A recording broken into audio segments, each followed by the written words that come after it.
Welcome to Biztech's APAC Cybersecurity Show. Today, we take a look at the challenges faced by companies across the Asia-Pacific region, particularly with finding the right cybersecurity talent.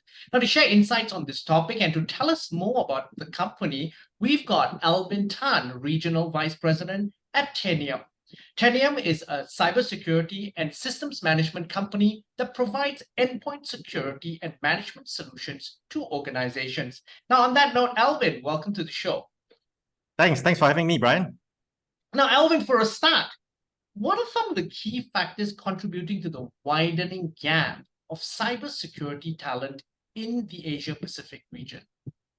Well, I think over the last 3 years, when COVID hit, a lot of businesses had to pivot to digital in order to stay afloat, right?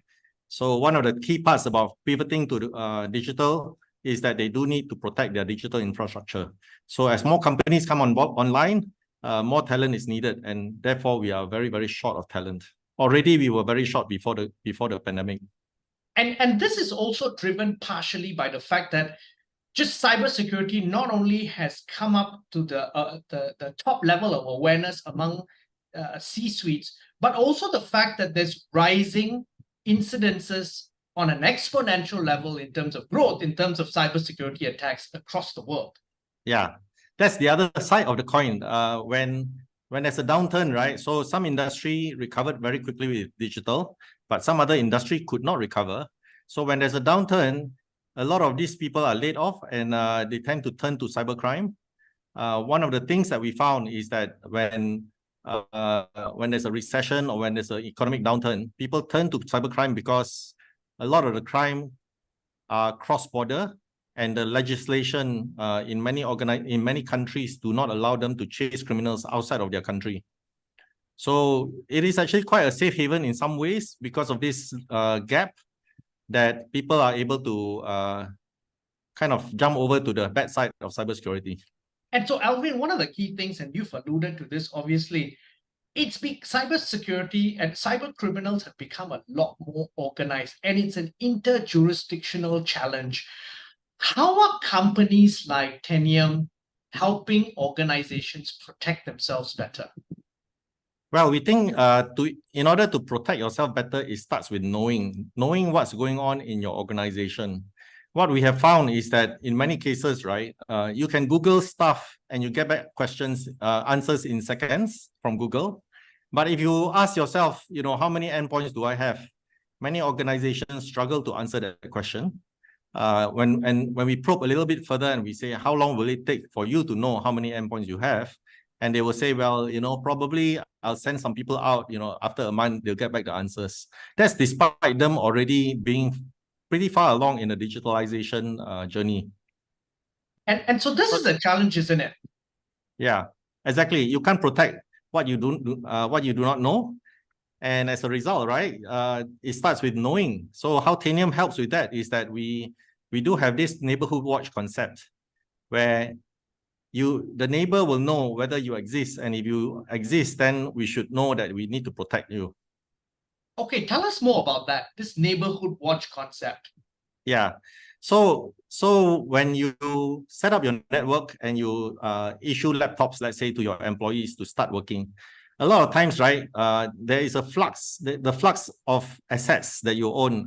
It comes along with new employees joining, employees getting new equipment after being with the company for 3 or 5 years, old employees leaving, the old assets being decommissioned and maybe re-provisioned for new employees and so on. So there's always a flux of assets. So that's difficult to keep track of, and a lot of organizations struggle very, very badly. How Tanium sees it is that if I already exist, if Tanium is already installed in some of these endpoints, why not get these endpoints to look around and say, what's around in my neighborhood? And if there's a neighbor next to me, I should report it. And if I report it, after a while, you get to know that the asset exists. So frequently, when Tanium gets into an organization, we actually do find a good 12 to 20% of assets that the organization did not know about. And that's quite an interesting thing. 20%, that's a lot. Now, this also companies like Tanium also automate a lot of things, which then help to obviously alleviate the problem around the lack of cybersecurity professionals. Could you enlighten us about a little bit about that? Yeah, so I always think that when you try to digitalize, there's a few plus points that comes out of it, right? When you digitalize, you do things that you can't humanly do. But at the same time, digitalization is a path to automation. And automation is a path to getting you to resilience. So if you can automate things, then it can move pretty fast. But I would say that automation comes with a feedback loop. You need to feedback that the job is done. I want to automate a job. You need the feedback that the job is done. And frequently, I think in many cybersecurity solutions that companies implement, they don't have that feedback loop. And then they struggle because they can't get the certainty that the job is done. So with Tanium, what we do is that we are able to communicate with a lot of endpoints in a very scalable and very speedy manner. And since we can communicate in that kind of speedy and scalable manner, we can always look back and say, is the job done? And if we know that it's done, that's certainty, right? It strikes it off your list of things to do. So we help companies with, maintaining compliance. We help companies with maintaining their patching much faster than the old ways of doing things. And we also share that data back to, so it's an operational task, but it's also a security need to know that the task is done. So we share that data, and there's a single source of truth across organizations that help them to keep their resilience in cybersecurity. Okay, one of the parts of resilience in cybersecurity is also the point of your biggest vulnerability, people. Yes. And yes. People are the very big part of the vulnerability. You can automate a lot, but if your people are not aware of how to protect the organization by the things that they do, you're going to create multiple vulnerabilities across various endpoints. What can companies do to upskill their employees on cybersecurity? Okay, I'll answer that question and then I'll expand it a little bit further. Okay. So it used to be that when I talk to very large organizations, they used to say, Alvin, we'll just guard the perimeter. Because at the perimeter, the perpetrator must come in. And after that, if they're, internally, I trust my people, right? You would trust your employees. So if you trust your employees, one of the things that you must do in order to be able to trust your employees is to educate them, train them well. And there are solutions out there that, test them. You can train them with a normal syllabus, let's say, test them, make sure they pass. But at the same time, there are solutions out there that can test them on the fly, send them a phishing email, see if they catch it, for example. So there are solutions like that that keeps the employees on the toes. So that's the people and whether you can train them and trust them.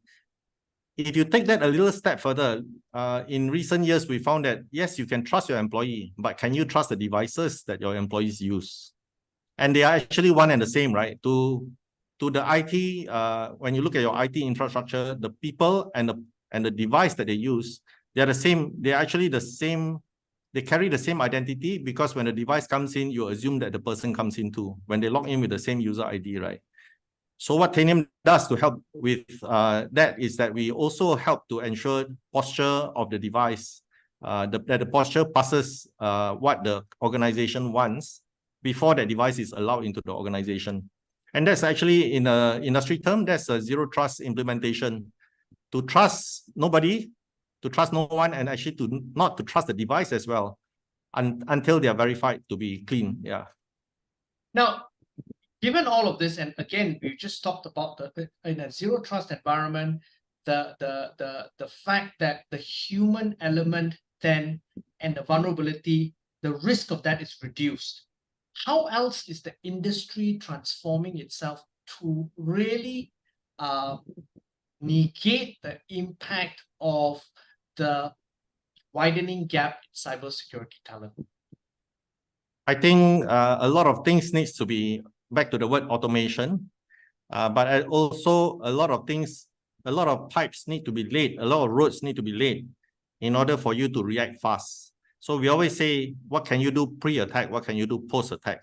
So in pre-attack, you want to be as clean as possible. Cyber hygiene has been on the mouth, in the top of mind for many, many organizations. Considering that patching was a task that came about 20 years ago, yes. I got to say, we should do better than that, right? We should be able to do that. So, but patching is just one aspect of cyber hygiene. There's also the compliance, the hardening, maintaining all of that. So that's cyber hygiene, keeping your house clean. But post-attack, the question is how fast can you react? And I find that a lot of organizations, they do run exercises. The larger organizations, they run tabletop exercises to prepare the humans, to prepare the hierarchy on what they can do to respond fast. But on the IT side of things, like I said, right, you need to be able to react faster than that. In the last couple of years, to give an example, we saw Log4j as an example. Log4j was a library, and they say it's vulnerable. How fast did organizations take to react? Well, many of them burned their weekends for a good 3-4 months, I was told. And up to March, I was talking to large organizations that felt that they were not quite done yet. So that's a bit too slow in terms of responding to an incident or a potential incident. It's not yet an incident, but you know it's not clean. You got to go and patch them. How fast can you get it done? So Log4j was one. Print Nightmare, when Microsoft's print spooler had some vulnerability. All it took was to change a registry key to turn it off to save yourself. But how fast do organizations do it? Tanium can help them do it in minutes, actually. To change registry keys in minutes. We helped a large organization in the US mitigate WannaCry back in 2017. We mitigated about 800,000 endpoints in less than 1 hour. So that's how fast you need to be in order to be resilient.